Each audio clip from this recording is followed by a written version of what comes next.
अस्सलाम वालेकुम। Hello guys, मैं हूं गुलजार अहमद। मैं हूं मैं हूं। आप देख रहे हैं GM authentic reaction YouTube channel. आपका हमारे चैनल पर स्वागत है। वेलकम, नमस्ते। अगर आप देखना चाहते हैं ऑथेंटिक रिएक्शन वीडियो, आप हमारा चैनल जरूर सब्सक्राइब करें, लाइक करें, शेयर करें और यूं ही अपना प्यार दिखाते रहें। चलो देखते हैं अभी आज की पहले वीडियो, उसके बाद देते हैं अपना ऑथेंटिक रिएक्शन वीडियो का। तो वीडियो का टाइटल है Neeraj Chopra silver medal Pakistan media on India versus Pakistan news है। तो देखते हैं क्या वीडियो, फिर देते हैं ऑथेंटिक रिएक्शन।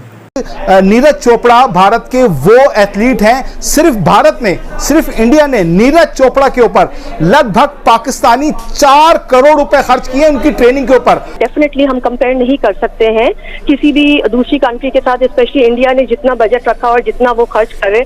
हम अपनी जो भी लिमिटेड बजट या अपने लिमिटेड सोर्सेज के अंदर हमारे पास पाकिस्तान में खर्च किया जाता है। और जुबैर साहब, इवन ये जो भारत में जो अब ये लोग मेडल्स जीत रहे हैं, वहाँ की खवातीन और वहाँ के ये नौजवान, ये 2010 ऑनवर्ड्स बाकायदा उन्होंने आइडेंटिफाई किया, इनको ट्रेन किया, इन पे इन्वेस्ट किया, अब जाके उसके रिजल्ट्स नजर आ रहे हैं। तो अगर हम आज शुरू करेंगे, ये नहीं कि परसों ही मेडल जीत के ले आएंगे। अच्छा, दूसरी बात इसलिए बहुत बेहतर होता जा रहा है क्योंकि जब चाइना ने बीजिंग ओलंपिक्स 2008 कराए तो इंडिया की आंखें खुली, क्योंकि वो भी सवा अरब है, तो वो अपने आप को चाइना के बराबर समझते थे। यूं से ऊपर को निकल गए और पाकिस्तानी स्पोर्ट्स नीचे से नीचे चली गई। ये हाल है हमारा और हम ख्वाब देखते हैं कि हम नीरज चोपड़ा को हरा के गोल्ड मेडल जीतेंगे। जय हिंद दोस्तों, एक बार फिर से नीरज चोपड़ा ने वर्ल्ड एथलीट चैंपियनशिप 2022 के जेवलिन थ्रो में भारत को मेडल जिताकर भारत का नाम पूरी दुनिया में रोशन कर दिया है। वहीं पाकिस्तान के जेवलिन थ्रो के खिलाड़ी जिसका नाम अरशद नदीम है, वो पूरी दुनिया में 5वें नंबर पे आए और पाकिस्तान को कोई भी मेडल दिलाने से चूक गए। इसी बात को लेकर पूरे पाकिस्तान में और पाकिस्तानी मीडिया में एक गजब का बहस छिड़ गया है। अब पाकिस्तानी मीडिया का कहना है कि ऐसी कौन सी वजह है जिसके कारण इंडिया लगातार मेडल जीतने में कामयाब रहता है और पाकिस्तानी खिलाड़ी कहीं दूर दूर तक नजर नहीं आता। आगे इस वीडियो में देखिए कैसे ये पाकिस्तानी मीडिया इन सब की वजह अपने ही देश के सरकार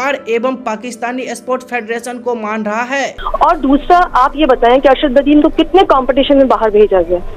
कंपटीशन जब तक नहीं खेलेगा कोई एथलीट, मुझे बताएं वो कहां से इंप्रूव करेगा? जबकि आप कंपेयर करेगा नीरज चोपड़ा से। रोमा सॉरी, मैं आपकी बात काट रहा हूं, कौन कसूरवार है फिर? क्या Pakistan sport board, athletic federation, Pakistan Olympic association? अगर नहीं भेजा, क्यों नहीं भेजा? क्या वसाइल कम थे? पाकिस्तान स्पोर्ट बोर्ड ने अभी करोड़ों रुपए वापस किए हैं। बहन जो सारे मिलके हमको पागल बना रहे हैं, मादर चौथ के बच्चे। पाकिस्तान और भारत के साथ चूंकि बड़ा मुकाबला होता है, जेवलिन के मुकाबलों में पाकिस्तान और भारत जो वे कहाँ खड़े हैं, जरा फर्क देखिए कि फिर उसके बाद क्या हुआ। दोनों मुल्कों ने अपने जो खिलाड़ियों पे किस तरह से इन्वेस्ट किया।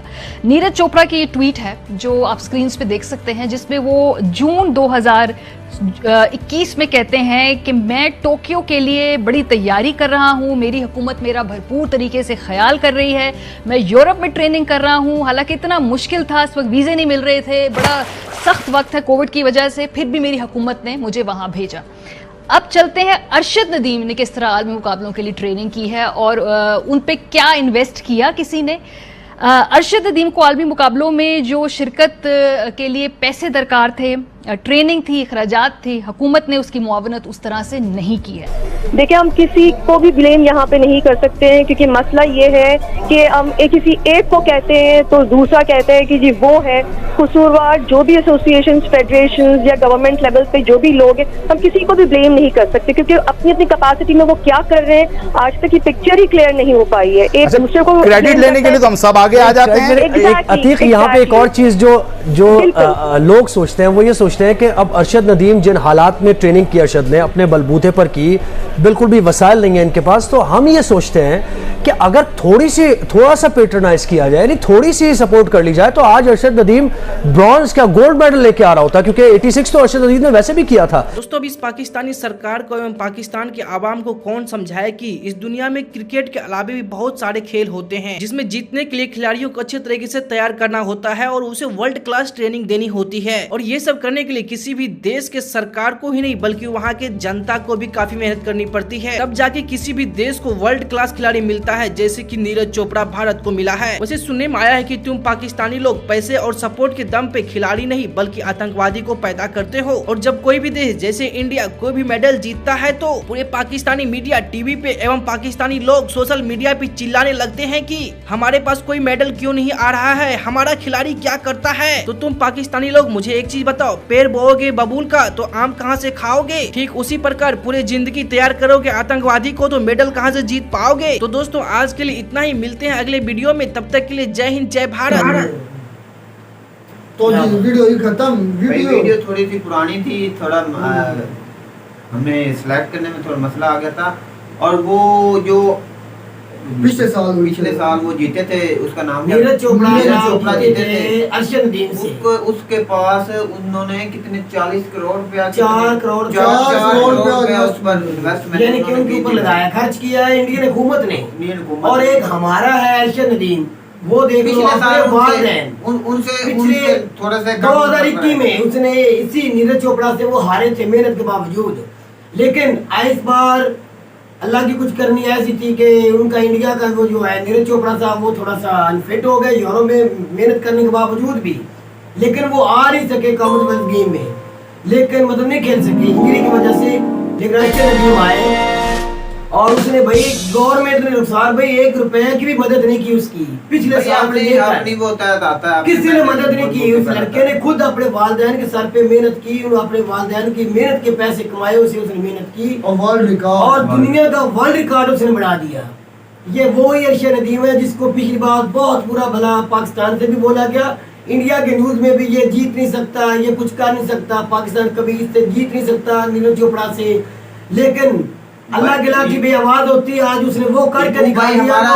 17 साल किसी ने रिकॉर्ड नहीं तोड़ा था, वो अर्शद नदीम ने तोड़ा। 23 साल भाई हमारा वीडियो बनाने का ये मकसद है, हम अपनी आवाम को ये बताना चाहते हैं, अपने हुक्मरानों को ये बताना चाहते हैं कि इंडिया का देखो कितना खेलों पर बजट वो पेश करते हैं। एक लड़के के ऊपर 4 करोड़ खर्च कर दिया है, एक प्लेयर पर वो तराश करके ले आता है, इतना बजट वो अपने प्लेयरों पर लगाते हैं। और हमारे यहाँ इधर टैलेंट होने के बावजूद वो अपने बलबूते पर अपने पैसे पर जाते हैं कॉमनवेल्थ गेम पर, उधर गोल्ड मेडल जीत कर आते हैं। तो उनकी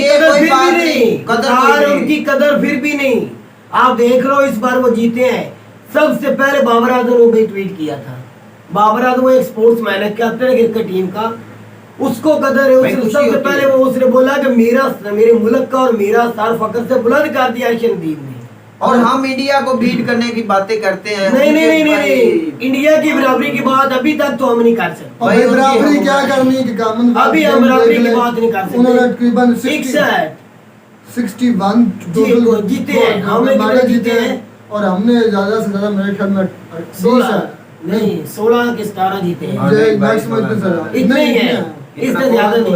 हाँ इतने हैं। 16 के 17 जीते हैं तो वो जिसमें सिर्फ 2 गोल्ड मेडल है, भी ज्यादा है, जिसमें सिर्फ 2 गोल्ड मेडल है और इंडिया के 21 गोल्ड मेडल है। बिल्कुल। और उनके जो 25 मेडल आए वो उनकी वीमेंस में जीतते हैं। बिल्कुल, उनकी वीमेंस ने उनके बराबर तकरीबन अपना किरदार अदा किया। 25 या 26 मेरे ख्याल में इंडिया की वीमेंस का हिस्सा है, उसकी जो मेडल्स हैं इंडिया के। और एक मैं बात करना चाहूँगा गुलजार, यहाँ एक शर्मिंदगी की बात है, शर्मिंदगी की बात है। हमारे स्पोर्ट्समैन वहां से देखो भाग गए हैं, तितर बितर हो गए हैं। किस वजह से वो भागे? वो गए यूरोप इसलिए से नहीं, इसलिए नहीं गए थे वो, इसलिए भागे नहीं आए, 2 नहीं आए वो, इसलिए ये नहीं आए। ये कितनी शर्मिंदगी की बात है भाई, ये हमारे वो वजह दाग बना, इसलिए हमारे पाकिस्तान यार सुनो तो सही पहले ये बात। वो भागे क्यों मेरे भाई? वो भागे इसलिए उन्होंने बोला खुद हमारी कोई उधर मतलब कदर करने वाला ही कोई नहीं।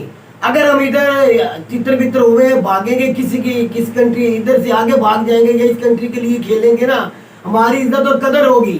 बिल्कुल ये बात भाई, आप हमारे यहाँ पाकिस्तान के अंदर हमारी उसने बोला भाई हमारी को कदर नहीं करने वाला। यार कितनी शर्मिंदगी, इससे ज्यादा मैं कहता हूं क्या बन जाना चाहिए। जो अपने मुल्क को रिप्रेजेंट करने वो छोड़ के किसी और की तरफ खेलना चाहते हैं भाई, उस मुल्क के पास कोई खर्चे ही नहीं ना होगा, अपने वो बलबूते पे जाते हैं।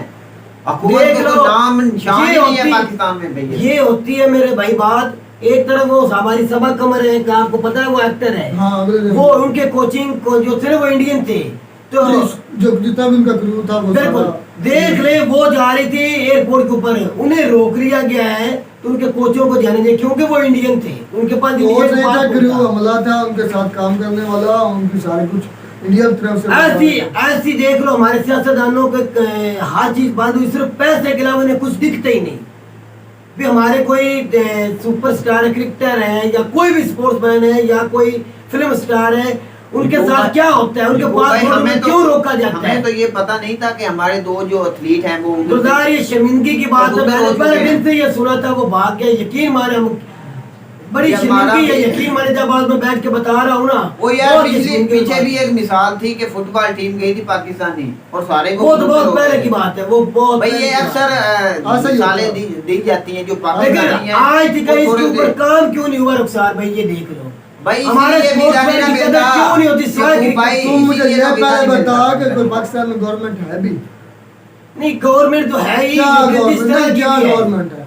पंजाब में पीटीआई, केपीके में पीटीआई, बलूचिस्तान में पीटीआई, हमारे जो वफाक में वो नून लीग है, हमारे सिंध में जो पीपल पार्टी है, और सारे के सारे अपने जो सूबे हैं प्रोविंसेस वो अपनी मर्जी से काम किए जा रहे हैं, और जो वो वफाक वाला वो इनको गालियां दे रहे हैं, ये उनको गालियां दे रहे हैं, या तू समझता हमारे मुल्क में कोई गवर्नमेंट है? अच्छा मुझे एक छोटी सी बात बता आप दोनों भाई, अगर ये जो अरशद नदीम ने गोल्ड मेडल जीता और आलमी रिकॉर्ड बनाया, रिकॉर्ड तोड़ के बना दिया अपना, पाकिस्तान का एक कितना नाम रोशन किया है, आप दोनों बताओ अगर ये इंडिया के नीरज चोपड़ा ने बनाया होता, मैं खुदा की कसम, मैं कसम उठा के कहता हूँ इंडिया ने पूरी दुनिया के एक एक चप्पे पे मशहूर होना था, एक एक चप्पे पे नाम होना था, और मैं कहता हूँ खरबों रुपए पे उसकी इमदाद होनी थी और इनाम मिलने थे, एक एक बंदे ने इनाम देना था भाई। वो इंडिया है, ये पाकिस्तान है, ये बहुत बड़ा फर्क है। हमारे बंदे ने गोल्ड मेडल भी जीता और एक आलमी रिकॉर्ड बनाया पूरे मुल्क से, किसी एक बंदे ने उसकी भाई उधर कदर करने वाले हैं, इंडिया में आपके पास कदर करने वाले नहीं है। एक बंदा गुलजार नहीं बोला, बार-बार ये बोली जा रहे हैं कि कदर करने वाले हैं। हमने एक वर्ल्ड रिकॉर्ड बनाया कि मेरा मैं कहता हूँ हक बनता था हमारी हुकूमत का, इन्हें भी करोड़ों में लाख देते, इनको भी तवज्जो दी जाती। मैंने उनका आज बयान सुना क्या यार बेचारे वो कह रहे थे कि मेरे जो मेडल्स हैं गोल्ड मेडल समझ, उन्होंने कहा ये मैं अपनी कौम के नाम करता हूँ, आज इस 14 अगस्त के मौके पर मैं अपनी कौम को ये तोहफा देता हूँ, ये मेरे लिए ये मेरी कौम के, मैंने कौम के लिए खेला, मुल्क के लिए खेला, काश के कोई कदर ये आज इस तोहफा है मेरी तरफ से इस 14 अगस्त पाकिस्तान के आज़ादी के दिन। तो यार उसे नीरज चोपड़ा ने गोल्ड जीता तो उसे मोदी ने खुद मुबारकबाद दी थी, मैं तुझे दिखा सकता हूँ, और उसने 4 करोड़ रुपया उनको दिया था खेलने उसने खाने पीने के लिए। हमारे बंदे ने क्या दिया भाई? वो क्लिप नहीं देख के मोदी साहब के वो पास खड़े होते, बिल्कुल वो चमन से क्या खिला रहे थे उसको, कोई चीज खिला रहे थे, और हमारे ये मोहब्बत होती है भाई। जब तक आप कदर नहीं अपने स्पोर्ट्समैन की करेंगे, वो कैसे जीतेंगे, कैसे उनका जज्बा बढ़ेगा, अरशद नदीम का जज्बा कैसे बढ़ेगा, उसे हमारे प्राइम मिनिस्टर, वजीर दाखिला, वजीर खारजा ने किसी ने कमेंट ही नहीं किया, मुबारक ही नहीं दी। उम्मीद करते हैं आपको हमारी वीडियो अच्छी लगी होगी, वीडियो अच्छी लगी हमारे चैनल को जरूर सब्सक्राइब किया। मिलता है नई वीडियो में, तब तक दीजिए इजाजत, अल्लाह हाफ़िज़।